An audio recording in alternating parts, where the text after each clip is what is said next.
બધાને સીતારામ, જય શ્રી કૃષ્ણ, જય માતાજી. કેમ છો બધા? તો આજ છે ને વાગી ગયા 11. રામ સીતારામ, જય શ્રી કૃષ્ણ, જય માતાજી. બધાને સવાર વિડીયો આપણે મોડો ચાલુ કર્યો કારણ કે તમે થંબનેલ જોયું હોય એટલે તમને ખબર તો પડી ગઈ છે. આજ તો છે ને આપણે રાત્રે સાપ આવ્યો હતો ને એનો વિડીયો આપણે રાત્રે શૂટ કર્યો હતો. એ તમને બધું બતાવવાનું છે. 1 વાગ્યા 1:30 તમે 1:30 વાગ્યા સુધી જાગતા હતા. તો હવે જો ટાણ બગા હવે પ્રિયલ તો રાતે સુઈ ગઈ હતી. રિયલ તો હોઈ ગઈ હતી. અમે જાગતા હતા. તો એ બધું તમને વિડીયોમાં જોવા મળશે આજે. બાકી આપણો ઓલો મંડપ વાળો વિડીયો નાખ્યો હતો ને એ વિડીયો આપણો પબ્લિશ થયો ને પછી બધા જોતા હતા. કમેન્ટો આવવા માંડી હતી તે આપણે આગલા દિવસે વિડીયો શૂટ કરીએ એ બીજા દિવસે મૂકીએ. આપણે જો પોરબંદરમાં મંડપ હતો અહીંયા આવો બનાવ બની ગયો હતો પછી જ વિડીયોમાં પાછળ કમેન્ટ આવવા માંડી હતી એટલે જાણ તો થઈ જ ગઈ હતી. અમદાવાદનો ઓલું પ્લેન ક્રેશ થયો હતો ને તો એમાં પછી સાંજ પડી તા નવા અપડેટ આવતા હતા ને જાજા બધા માણસો એમ કહેતા હતા કે પેલા 200 આસપાસ કહેતા હતા. પછી ધીમે આંકડો વધતો ગયો ને 240 કે 42 એમ કઈક અત્યારે 250 ની ઉપર એટલા માણસો જો આવું બની ગયું બનાવ. આપણે મંડપમાં થયો તો ત્યારે એક વ્યક્તિનું મૃત્યુ થયું હતું ને 15 જેટલા માણસોને ઈજા થઈ હતી. પ્લેન ક્રેશ થયું એમાં અમે પાછી જે બિલ્ડિંગમાં ક્રેશ થયું હતું ને એમાં જે ડોક્ટર હતા એનું જમવાનું જમતા હતા બિચારા એને ખબર ન હોય કે આજે અમારું છેલ્લું જમવાનું થાય. પ્લેનમાં જેટલા લોકોએ મુસાફરી કરી એ લોકોને ખબર ન હોય કે અમારી જિંદગીની છેલ્લી સફર હશે. કેટલા વ્યક્તિ હતા અહીંના હતા, બહારથી આવ્યા હતા. પોરબંદરના 3-4 જણા હતા એમ સમાચારમાં. કોઈના દીકરા તો કોઈની દીકરી, કોઈને કોઈ તો અહીંયા કહેતા હતા કે અંતિમ ક્રિયા કરવા આવ્યા હતા ને છે એના પાછા ઘરે જતા હતા તો એ લોકો ઘરે ન પહોંચી ગયા. તો આપણે તો એની આત્માની શાંતિ મળે એ માટે પ્રાર્થના કરી શકીએ કારણ કે જે ખાવાનો છે એને તો આપણે રોકી ન શકીએ, કોઈ ન રોકી શકે. પણ ભગવાન એના પરિવારને શું છે કે આવી ગંભીર પરિસ્થિતિમાં એની સામે લડવાની એને શક્તિ આપે એવી આપણે બધા પ્રાર્થના કરીએ. આવો દુઃખદ બનાવ બની ગયો તો હવે આપણાથી એ પ્રાર્થના કરીએ કે આવા બનાવ પાછા ન બને અને જે બધા એક્સપાયર થઈ ગયા એમને બધાની આત્માને શાંતિ મળે એવી કોઈની તો એક દીકરી હતી કે જે પહેલી વાર જ પ્લેનમાં મુસાફરી કરવા જતી હતી. કોઈ એના પતિને મળવા જતા હતા. એમાં આપણા ગુજરાતના મુખ્યમંત્રી પણ હતા વિજયભાઈ રૂપાણી પણ હતા. તો ઈશ્વરી બધા મુસાફરોની આત્માને શાંતિ આપે ને બધાના પરિવારને આવા અઘરા સમયની અંદર લડવાની શક્તિ આપે એવી આપણે ભગવાનને પ્રાર્થના કરીએ.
બાપુ આ બાજુ આવતા રહ્યો ને કઈ અહીંયા તમને મકોડા હક નહીં દે.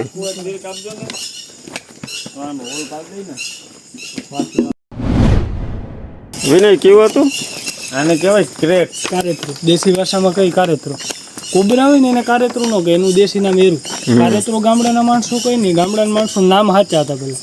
એ કારેતરું આને કહે. આ પથારી એમ કરીને કહી ઇંગ્લિશમાં કોમન ક્રેક કહેવાય. ઇંગ્લિશમાં કોમન ક્રેક.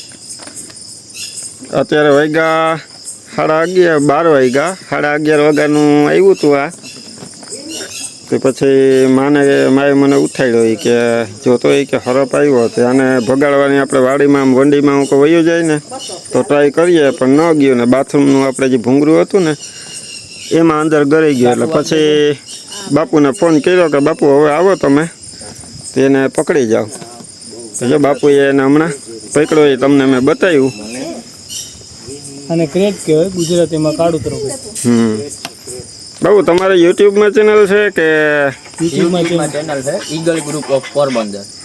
એમાં આપણા પોરબંદર જિલ્લાના તમામ રેસ્ક્યુના વિડીયો માહિતી પણ અમે એમાં મૂકીએ છીએ.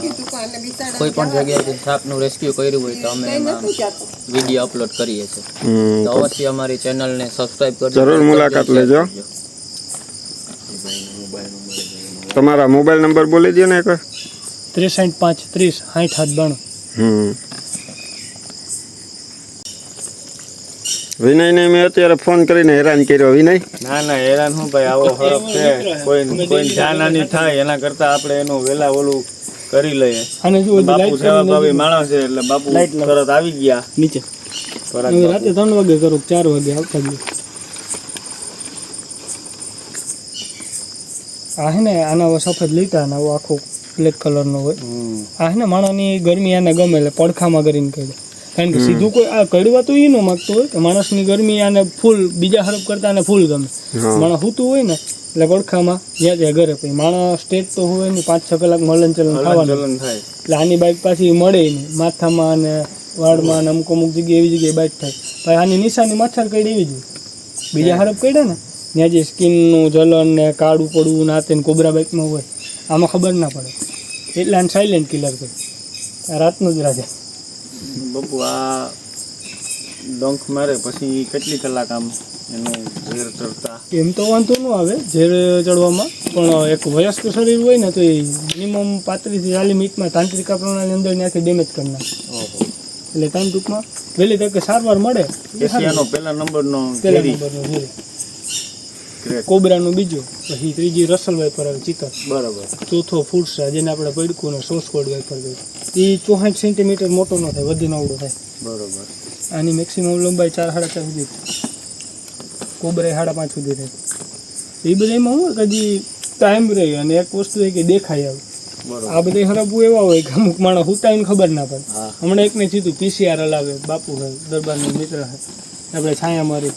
એ બિચારાને સવારે 8-8 ફોન કરીને પકડાયો તો ઓલા કહે કે ઘરમાંથી જ નીકળ્યો તો ઓલા આસિફ હતો જૂનો રેસ્ક્યુ આપણે પકડવાનો, આસિફ બ્લોક પોરબંદર જૂનો. એ કે ભાઈ આ ઘરમાંથી નીકળો ન કર્યો એવું બને જ નહીં. પછી એને અડધી પોણી કલાકે ગોઠા નીકળ્યા ચાલુ થયું, પછી દાખલ કરાવ્યું. લગભગ 87 એવી સાહેબ એન્ટીવેનમ સિરપ બચી ગયો, વાંધો નતો. સારું બાપુ તમે આવ્યા, આપણે ગમે તે બાપુ અડધી રાતે આવ્યા ને એ બદલ બાપુનો આભાર.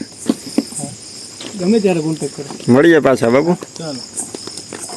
તો આપણે 12:30 વાગી ગયા ને 12-12 વાગે જો બાપુ હમણાં સાપનું રેસ્ક્યુ કરી ને ગયા અહીંથી. સૌથી પેલા જોઈએ તો માં શું થયું હતું? કાઉ માતા ન્યા પેલા હું પાણી પીધું ને મેં કીધું કે અંદર બેઠી ઘડીક મોબાઈલ જોતી હતી. પાણી પીને બાઈને નીકળી, મેં કીધું કાલે હું ગાયને જોઈ આવું. હમણાં ગાય છે હાંચો વાર તો મેં કીધું કે એને જોવી તો જોઈએ ને ઘડીએ. તે વળી બાયણું બંધ કરી ને વળી અડધી કલાક નહોતી થઈ હજી ત્યાં પાછી નીકળીને પાછી હું જોવા ગઈ. મેં કીધું કાલ પાછી હું ગાયને જોઈ આવું પછી હું તથા વળી પાછું મને એમ થયું કે હાલ ને 2 કોગરા કરી નાખું પાણીના ને બારાઈ બંધ કરી દીધું હતું. તો ત્રીજી ફેરી મેં બહાર ઉગાડ્યો. અડધી કલાકની અંદર તમે ત્રીજી ફેરી બહાર ઉગાડ્યો. મેં કીધું કે હાલ આપણે વળી કોગરા કરી નાખું 2. મેં કીધું કે ઓલું હળદર વાળું દૂધ પીધું તું જરીકથી ને કોગરા કરો બાયણે નીકળી ને તા અહીંયા ભીનું છે ને ત્યાં હરફ ગોરા.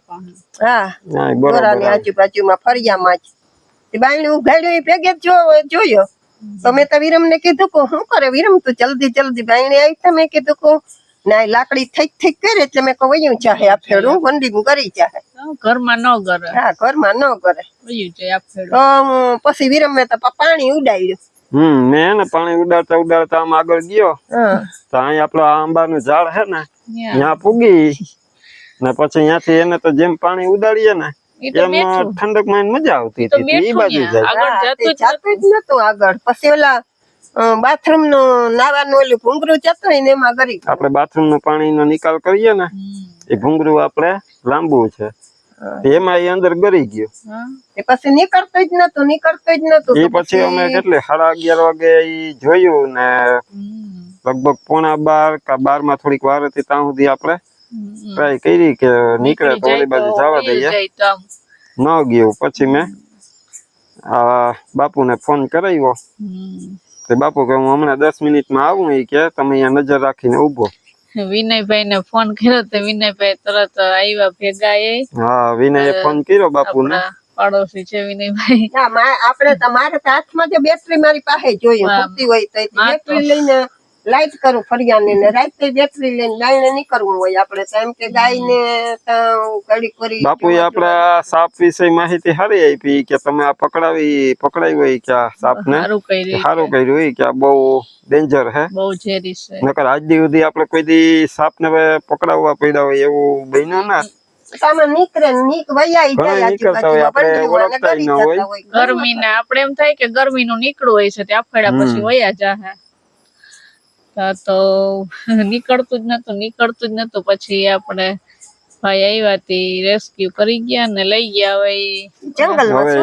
જંગલમાં મૂકશે છોડી દે એમાં બહેણીમાં ઓલ પાડી દીધા એટલે ને હજી તો બહાર નીકળ્યા ને બાપુ એવા હતું કે એને ઓલી હવા આવે ને શ્વાસ હા ને બાપુ હજી તો અહીંથી બહાર નીકળ્યા આપણા ડેલાની પાછો ફોન આવી ગયો કે બોખીરા આવો કે અમારા રૂમ ની અંદર સાપ કે હે પછી ચા પાણી પીવાય ન હોય બાપુ વિનયભાઈ કીધું હતી કે મારે ફટાફટ ત્યાં જવું જોઈએ અહીંથી ડાયરેક્ટ નીકળી ગયા બોખીરા કે અડધી રાતે ગમે ત્યારે બોલાવો હોય કે ગમે ત્યારે એ લોકો આવે જ છે પકડી જાય છે આ તો આપણે બાકી એના રેસ્ક્યુ ના વિડીયો તમારે જોવા હોય તો એમણે એના ચેનલ નું નામ આપણે જણાવ્યું એમના નંબર પણ આપ્યા મુલાકાત લઈ લેજો નંબર આપ્યા તમે જરૂર પડે તો પોરબંદર માંથી આપણા વિડીયો જોતા હોય તો એમાં નંબર આપેલા છે નોટ કરી લેજો એટલે તમારે ક્યારેક જરૂર પડે તો કામ આવે તો હું કઈ અણબનાવ ન થાય તો